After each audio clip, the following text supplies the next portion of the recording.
$1 million. Free to play. You just need to survive. It's the Fanatics NFL Survivor Pool. Pick one team to win each week. Get it right, move on. Get it wrong, you're out. The last fan standing take home a guaranteed $1 million cash prize. And for every player who joins, we add $1 to the pot, up to $10 million. The Fanatics NFL Survivor Pool. Play free on the Fanatics app. App access open to all. Must be 21 plus and joined by 9/8 to play. No purchase necessary. U.S. only. Void where prohibited. Subject to complete terms. See fanatics.com/game rules. Listen, all you New Yorkers. Taxi. Okay, man, we're looking around. This is the 77 WABC minicast. Good morning. I'm Rabbi Joseph Potosnik. And I'm Reverend A.R. Bernard. Reverend, I walked to the studio today, and it was life-threatening. One, you have people on their cell phones looking down, walking straight ahead. You're crossing the street. You got bikes coming from either direction. You take your life in your hands. Just walking across. I mean, it's crazy. I don't remember anything as unregulated. I mean, we hear we're going to do more about it, but nothing is done about it. Well, the people on the cell phones, I don't know what you do, but they don't pay attention. I saw someone crossing the street the other day, looking at the cell phone, tripped, glasses fell, person fell, all because they had to be on that phone. They couldn't look away, and this addiction to cell phones is pervasive. Well, that's an unfortunate thing. You know, I take the train in, and everybody's face is buried in their phone. For the whole ride. And here's an interesting picture, an image. You're at the dinner table. The cell phones are out, and people are texting each other right at the table. I was talking to a dad, two teenagers, and he was telling me they're in the backseat of the car and they're texting each other in the backseat of the car. Not to others, but to one another. Texting has become the norm for young people. Anyway, I don't know what we do about it, but... I'll tell you, Rabbi, everything is moving towards a device. That phone in our hands is more than a telephone. It is a device, personal assistant. I mean, it's everything. It's a communication device. And I was reading about a evangelical missions group in Africa.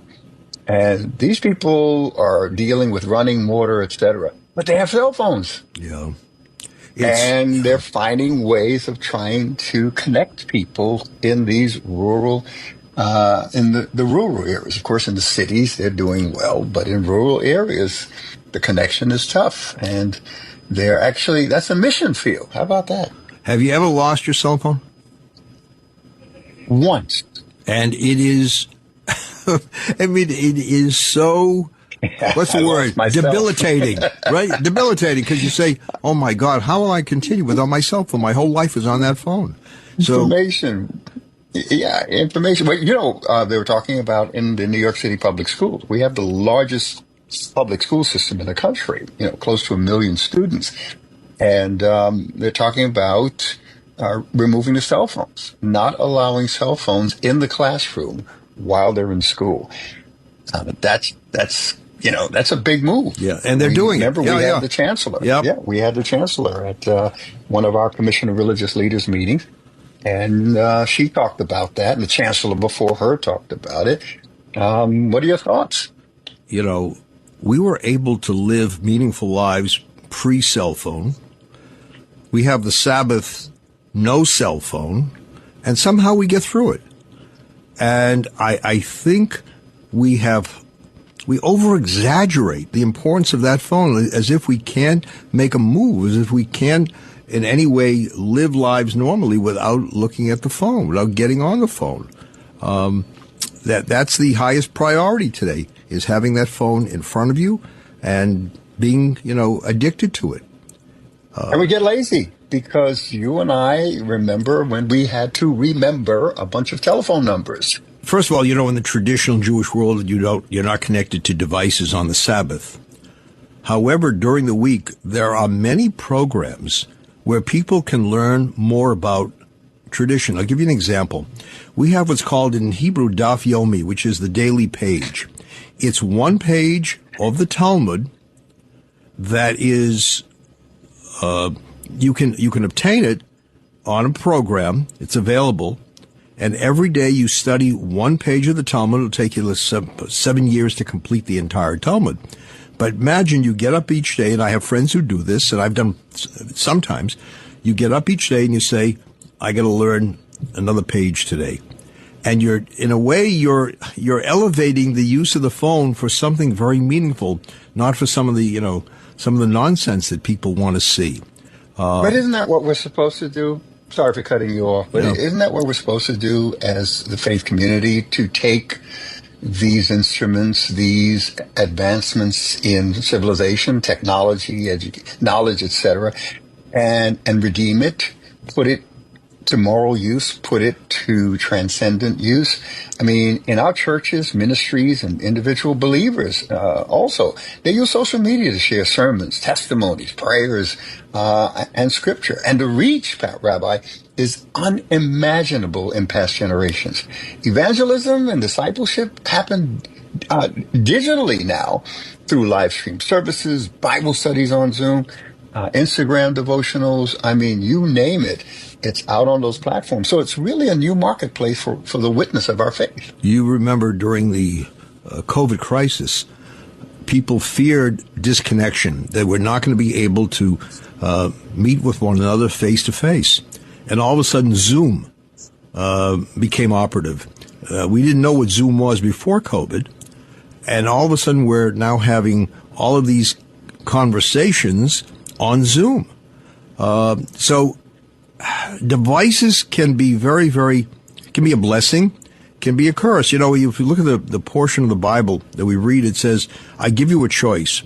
It doesn't say life or death. I give you life and death, which means it's interesting that it's the and not or, because you can use that device. It's a hybrid.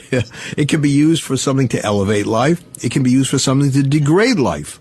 But thankfully, if people are going to use their devices for a host of reasons, why shouldn't we be there to say, listen to us, look at what we have to offer? Because how was you going to reach them? You know, we were talking to a very important political candidate recently, and I think you brought up the point that if all you're going to do is have TV ads, you're not going to reach the people you need to reach. There's got to have a social media campaign. So we have to rethink. And young people today, the young seminarians coming out, they're adept at this. It's getting the older guys to say, hey, you can't just get up there and preach on the pulpit for people who are not sitting there. And the only way you're going to reach them is through a device.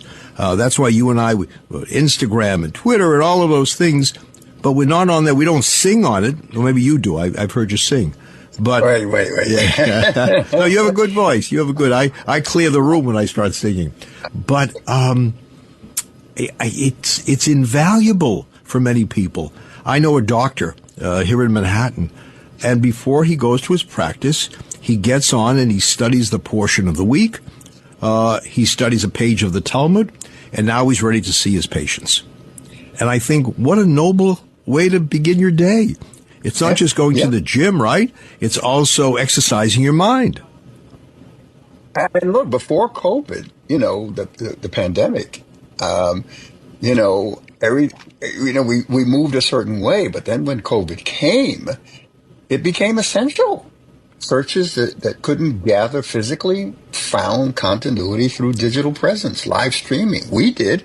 We were able to continue our spiritual community, our faith community, by virtue of live streaming and digital Bible studies and Zoom. And for, a good 18 months, man, while the church doors were closed, we actually grew, interestingly enough. And those churches, houses of worship who were not prepared technologically, many of them failed, Rabbi. You know what? We're going to come back. We're getting a notification here. There's a break. We got a break. And we'll come back with more the Rev and the Rabbi. More of the Rev and the Rabbi right here on Red Apple Radio Network. Stay tuned. The Rev and the Rabbi on the Red Apple Podcast Network. The Rev and the Rabbi. on the Red Apple Podcast Network. Welcome back. I'm Rabbi Joseph Potasnik.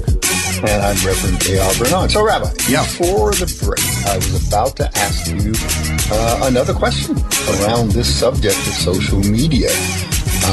The democratization of voice. In other words, before, only clergy or trained leaders had a platform.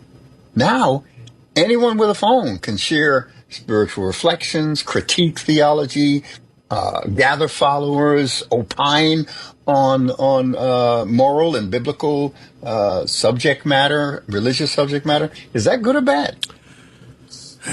You have to weigh the pluses and the minuses. Look, you and I were talking before we went on the air about those famous schools of Hillel and Shammai, two great schools of thought that argued. They had over, I think it was 310 arguments. That's 6 months of a marriage? But it had 310 arguments. And yet, they have the utmost respect for each other. Their kids married, the other side, so to speak. And what Hillel would do is present Shammai's point of view before presenting his own. He said, look, you just heard what Shammai said. This is the point of view, and this is my point of view. But they did it with respect. I think all of these platforms can be very, very meaningful on one condition, that they're not used to diminish the value of another human being. And what I find, unfortunately, today is this ability to destroy the other, not debate the other, destroy the other, belittle the person without engaging in serious discussion. I think when you do that, it shows weakness. You don't have the facts. You're not able to argue because you just have to beat the other person up verbally. So if that's what your device is for, if that's what your program is for, you're not doing anybody a favor. In your commentary, you make a very important point, because when you empower lay voices, it's true, you allow for diverse perspectives, but it blurs the lines of authority. You named two schools of thought led by individuals who were respected. They were respected voices of authority. They knew what they were talking about. They were studied. They were educated, right? Right. So they debated, and we enjoyed that debate. But now, with any and everyone having a platform, we lose the idea of, which voice is a voice of authority? Because with millennials, and I've found, because I've got a millennial son, and we talk about it, he said, Dad, if the person sounds like they know what they're talking about, if they speak with confidence and they have information, we immediately think, oh, they must know what they're talking about. But that's not necessarily true. The response? I was talking with a group of rabbis the other day about credentialing. And one of the things we're stringent about at the New York Board of Rabbis is if you want to be a member, you have to have proper credentials. And we do a check on you to make sure that you don't just call yourself rabbi, that you didn't just get some kind of minimal degree somewhere, but you went to school, there was serious study. And I think sometimes we don't do enough of an investigation from people who sound authoritative, but they really don't have the credentialed authority. They just, that's why I mentioned to you the computer commandos, the people who sit behind computers and just send out all these emails. People without credentials. They have a stream of consciousness, and they think it's so important for you to read what they have to say. And that's why I say thank God for that spam button. Thank God for the spam button, because you can just send them into spam. But, we don't spend enough time doing a little bit of a background check on who it is who's presenting, so we know we're getting something that is reliable or something that's totally distorted or has some kind of agenda that, is not being conveyed appropriately. Yeah. It makes it harder to discern sound teaching from misinformation, because everybody is coming across like they're expert, and they will, fire through a series of talking points. They don't give you time to ask the question, well, why is that? reality, the reality when they present social problems. We don't get that opportunity. So let's talk about, formation and deformation, because social media, it can nurture daily rhythms, like we said, of devotion, scripture reading, like this rabbi who engages in a morning devotional, and then he goes about his daily business. It amplifies voices, for justice, for mercy, and aligning faith with action. But it also deforms at the same time. It encourages comparison and performance and superficiality, the insta faith, grab and go faith. When you and I know that, building and nurturing a faith life takes time and discipline. It's not just a slogan or curated images that we see on social media.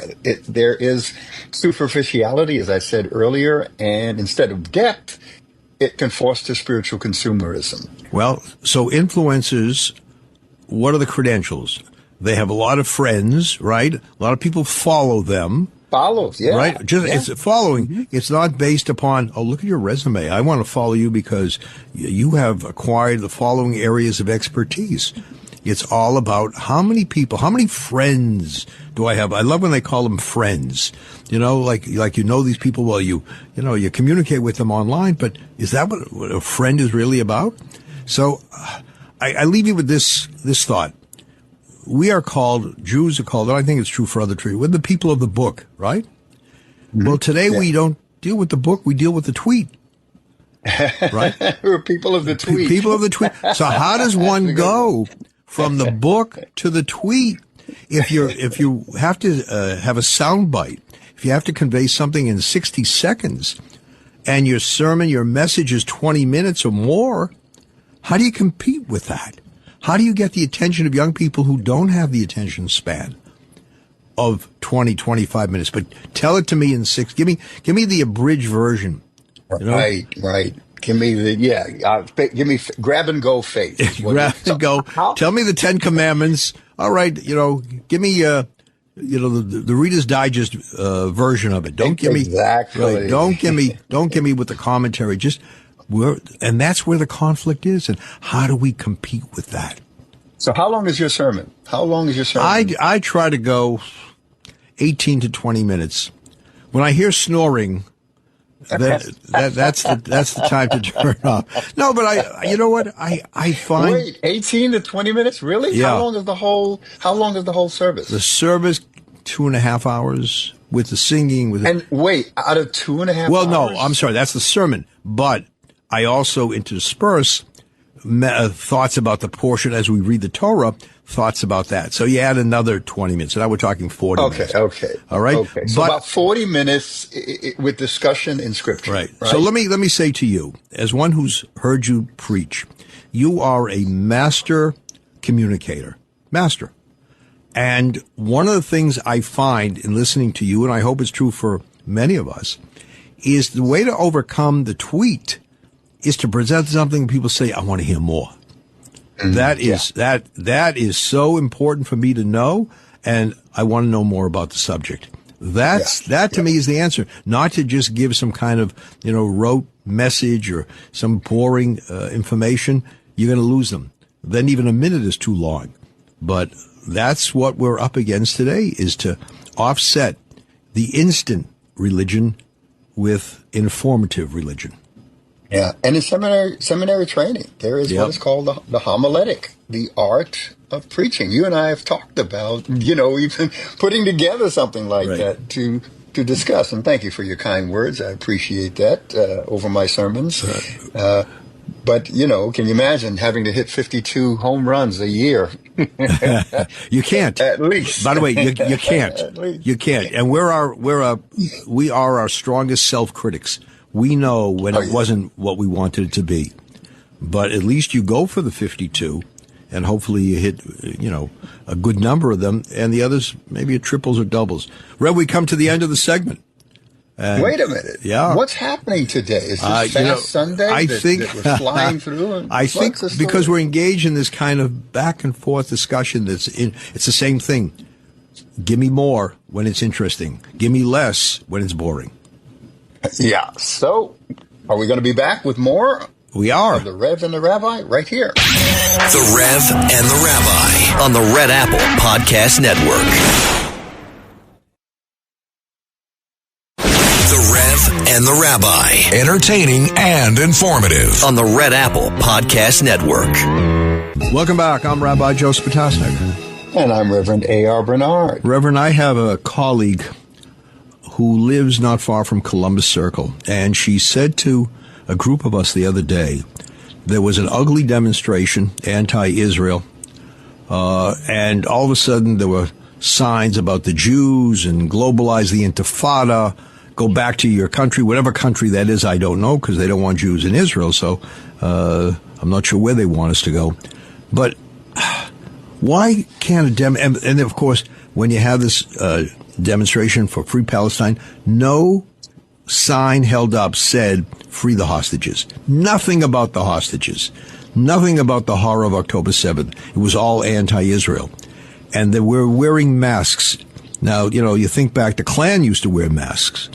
Whoa. Right? Whoa. You're drawing an equivalence there. Yeah. I mean, why? Rabbi, why should you be able to hide your face? And by the way, you and I wrote strong letters asking for legislation banning the mask in demonstrations. Yep. If you're going to demonstrate, show your face, own it. Don't hide behind a mask. Absolutely. 100%. But, whoa, have I? You got deep and tough here Sunday morning. Yeah. Well, because why should people get away with these things? That's one of the big problems I find in society today. You can get away with it. You can go through lights on a bike. You can say ugly things at a demonstration, look to demonize, destroy the other person. You can get away with it. And why should a person who happens to be Jewish feel threatened? I've been to many, it's interesting, I've been to many demonstrations on behalf of hostages. I've been to demonstrations for peace, interfaith demonstrations. I don't see people holding up these signs that say kill the other person. But here... Yeah. But you understand, right? It's to evoke emotion. It is to stir a response. It is to point out injustice in a very specific direction. There's no nuance. There's no complexity. It's black and white. It's easy. This is it. Enemies, friends, oppressors, and the oppressed. Yeah. We want to simplify the complex, and we can't do that. It becomes dangerous because it doesn't take into consideration the nuances. Yeah, and if they're going to say something about hostages, it's going to weaken their message. Isn't that sad? They're looking that is disgusting, right? Well, you can't mention hostages being held almost 2 years. Those have been killed. Message. People digging their own graves, and this can't be said. So, how serious are you about living with one another? You're not. You don't want to live with the other. You don't want to live in a Jewish state. Then again, we have somebody. We have somebody running for mayor who can't accept a Jewish state. So you're hitting them hard today, Rabbi. I'm telling you. It's Ku Klux Klan wearing masks. Yeah, but this is running for mayor. But this is where we are at. Unless we talk forthrightly and frankly about a subject, we're just going to, sugarcoat it. This is where we're at. And I say once again, you can get away with it. And not only can you get away with it, and you and I have had this discussion before, why is it that some people are so ready to turn their backs on their own people? And again, I've been to I remember going to so many demonstrations for Soviet Jewry when they were, being held in the former Soviet Union. And I found a number of people who were there for other groups wouldn't come to the Soviet Jewry demonstration. Why are you there for everyone else and not there for your own? I don't understand that mentality. You can be there for others, and you can be there for your own. Yeah, we have that in our community as well. When we talk about civil rights, human rights, and we talk about injustices, inequities in the communities of color, marginalization that are systemic marginalizations of people of color. and we all don't come out. In fact, we're bewildered by how some of us vote. Yeah. We're trying to, wait a minute. Yeah. You know, do you understand the policies that you're voting for? Yeah, it happens in every community, unfortunately, Rabbi. Yeah. You mentioned the word nuance before, and I find that there is a void. We don't speak with nuance. We speak with this dichotomy. You know, it's either red or blue, it's white or black. There's no in between. There is no, right? There's no combination. I'll give you an example. People have all kinds of opinions about President Trump. And here's someone who now has brought together parties and hopefully will bring together Zelensky and Putin. And you get people who dislike Trump to say anything complimentary. Now, that is an accomplishment, right? If you can bring the parties together to have a serious discussion, hopefully bring an end to this ugly conflict, you deserve credit. Columbia University. Columbia has changed its policies when it comes to dealing with anti-Semitism. They're going to be much more stringent. They're going to be enforcing. There's going to be a discipline code that's far more serious than in the past. Now, Trump was able to do that because he threatened them. You're going to lose all this money. And all of a sudden, okay, you convinced us, right? He deserves credit for that. He is a perfect example of what happens when you're accomplishing some good things, but your personality and character and baggage undermine, people's ideas and opinions about the good that you're doing. It's unfortunate, but he's a double-edged sword. I think in today's world we want to look at results and who's accomplishing what. I used to think that character and integrity, all those things were essential, but in many cases you can win elections and people don't look at your entire report card. They want to live with accomplishments. But all I'm saying is in these areas, he's done quite well. And yet I hear people can't give him any credit for it. And I just think that's wrong. Recognize. Yeah. I know. Look, I have a situation where a dear friend of mine, longtime member of my congregation, Gloria Gaynor, I Will Survive. She's had an incredible career. She's up there. She's worked hard for it. And she's about to be honored by the Kennedy Center. And there's now outrage around her accepting the honor because it's going to be given by President Trump because he made himself the chairman of the Kennedy Center, so the Kennedy Award. And there are people who are saying that, she shouldn't take the award. So, in other words, because you don't like who's giving the award, she's going to throw away what she has spent her whole life working on in terms of her craft to earn this level of respect and honor, because you don't like the person, or because people don't like the person that's giving the award. What do you think about that? Do you remember when Cardinal Dolan was asked to offer an invocation? First of all, it was the inauguration, where the first time Trump was inaugurated, maybe the second time as well, at the convention where he was invited, where the cardinal was invited, he was attacked. And he said, well, if the other side would invite me, I would go as well. Even a prayer for peace, a prayer for, respect for each other. No, don't do it. We'd rather not hear the words, of diversity of thought and unity of spirit. We don't want to hear those words if you're going to that gathering. So what happened to being light in the darkness? What were the prophets? What was that idea? The prophets, can you imagine? They would just be so debased. How dare you speak? How dare you, in any way talk to these people? You shouldn't talk to these people. How do you If I effectuate? don't like them, you shouldn't like them. Yeah. If I'm not with them, you shouldn't be with Yeah. them. And that's where we are in our society. Yeah. It's unfortunate. That's It's no longer based on merit of the individual. Right. You know what I mean? It's Right. based upon how I feel. And you should forego your accomplishment. You don't even look to be recognized for the good you've done because you're standing with someone whom I don't like. Yeah. Yeah. That's a tough one. And there are high profile people who are weighing in on this thing. It's going to be interesting to see how it plays out because, the awards are not until the end of the year.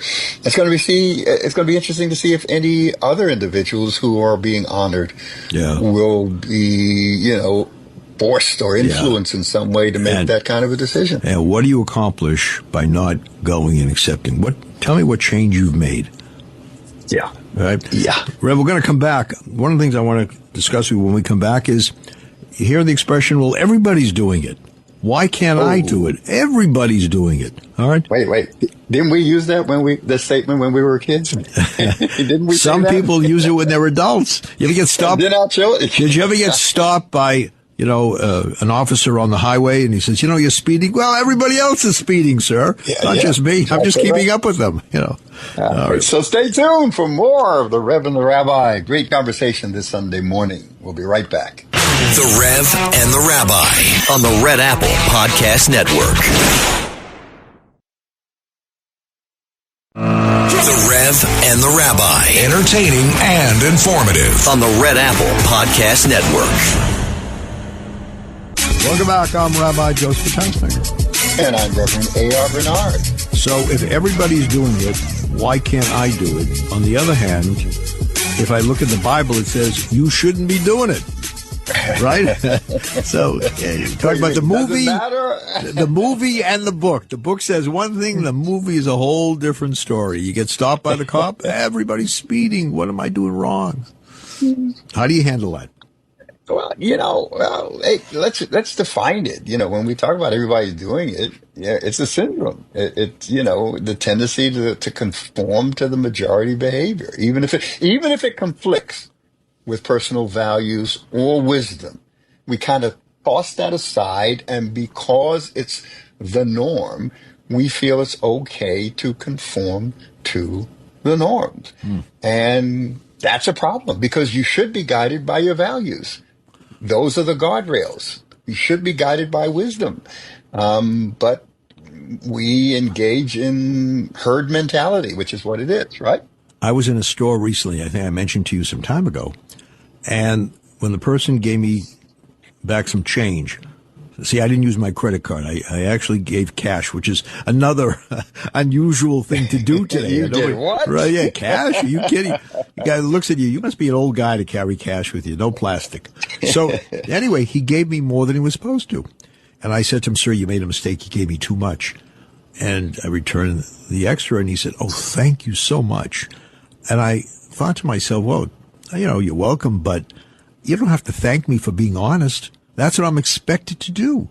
But as you just said, that may not be the norm in his eyes. Mm-hmm. Right? But if our parents taught us to, tell the truth, even if it comes with consequences, stand up, for what you believe is true. Don't just fall. The Bible says, don't follow the majority to do evil things. Don't run after evil. And there are some people who just feel, well, if everybody's doing it, then I can do it. It's like the 10 Commandments become the 10 suggestions, Yeah. Right? Well, thou shalt not. Now, it's up to you. If others are doing it, don't worry about thou shalt not. This is not the world in which we're supposed to live with according to our faith. It reflects what psychologists call social proof. And that's a belief that if the majority is doing something, then it must be acceptable. It must be safe. It must be okay. It must be correct. And that's not true. There have been times when, I've faced situations where I've had to go against the majority thought because of my values, because of my belief, because of my standards. And they analyze why people fall into it. All right. And a lot of it has to do with this idea of belonging. Because humans, as human beings, Right. we're social beings. We want to fit in. We want to avoid being excluded. So conforming feels safer than standing alone. We don't want to stand up for something and stand by ourselves. The millennials call it FOMO, fear of missing out. Yeah.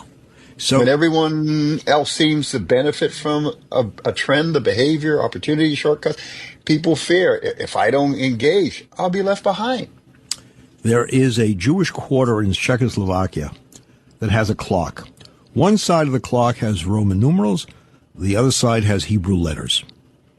One side of the clock goes clockwise. The other side of the clock goes counterclockwise. Isn't that a statement that there are times in life you have to be ready to go counterclockwise? You have to be able to say, I walk this path because it is a path that is founded on morality, on decency, and I'm not traveling on the other path just to be accepted. Because at the end of the day, if you're just doing something for acceptance, it doesn't have a lasting value. People don't respect you, right? If you just do things because, it's convenient. It's not the way we should look at life. It's tough sometimes, but it's necessary if you consider yourself principled. And it's dangerous because if we take this idea of everybody's doing it and apply it in the real world, how do we understand things like cheating, academic dishonesty? Students, justifying cheating if they believe most students are doing it. So it must be okay. We've had situations where, there was a big blow up in the news about people cutting corners in order to get their kids into Ivy League schools. Yeah. And, the investigation showed that it was a normal practice and folks were making money. Is it okay? When wrong, dishonesty is normalized, Rabbi. We often talk about growing up and that report card we received. The first subject parents would often look at was conduct. How did you conduct yourself in the classroom? And in my home, God forbid, God help you. You didn't come home with an A in conduct. How could you behave in a way that, you were the clown of the class, or you did things that, shortcuts because you wanted to be liked by the other people rather than respected by the other people. It's again, it's this conflict between the faith, and what people find is popular, principle and popularity. Right? Yeah. And we talk about principle. Being popular should not be the ultimate goal. Being principled should be the ultimate. And hopefully when you're principled, you do become popular by the people whom you want to respect you, not those who you just think, they're following me and they like me, for some kind of superficial reason. And that's a challenge for us as faith leaders of faith communities, because we've got to cultivate courage to resist these cultural tides, the trends, everybody's doing it, and model sometimes countercultural ethics, integrity, justice, love. We've got to stand for that kind of stuff, and it's not always difficult. And while we're preaching to the parents, they're wrestling through this with their children. Because their children are coming home and saying, well, everybody's doing it. Well, it's like, remember you have to get your kids the sneakers that everybody else is wearing. You had to get the shirt that everybody else is wearing, the more expensive one, the popular one, because how could you come to class with those, inexpensive sneakers? Everybody will look down on you. Everybody will laugh at you. So the price we pay to be popular is very costly. Well, Rabbi, I have to check out here because you brought up a very sensitive subject matter. Because my kids will go to me. I say no, I'm not spending that kind of money on sneakers. Absolutely not. And then they go to my wife, and she took them out and bought them. So, well, what do I say, Rabbi? Now listen, she's the court of highest jurisdiction. You have to accept that. That's what it is. You have to accept that ruling. But parents I'll tell you, let me give you an area where traditional parents are caught sometimes. You have services on the Sabbath. You have soccer on the Sabbath in communities. Baseball on the Sabbath. How do you tell your kid, no, you're not playing baseball today, you're not going to be in the league today because it's the Sabbath, we're going to synagogue? It doesn't make That's interesting. Doesn't make you a popular. How do you? Well, some communities said, let's do things on Sunday, which didn't satisfy the other people. No, that hurts us. Yeah, it's a Saturday it hurts you guys. Sunday it hurts us. Yeah. So this is the wrestling we do.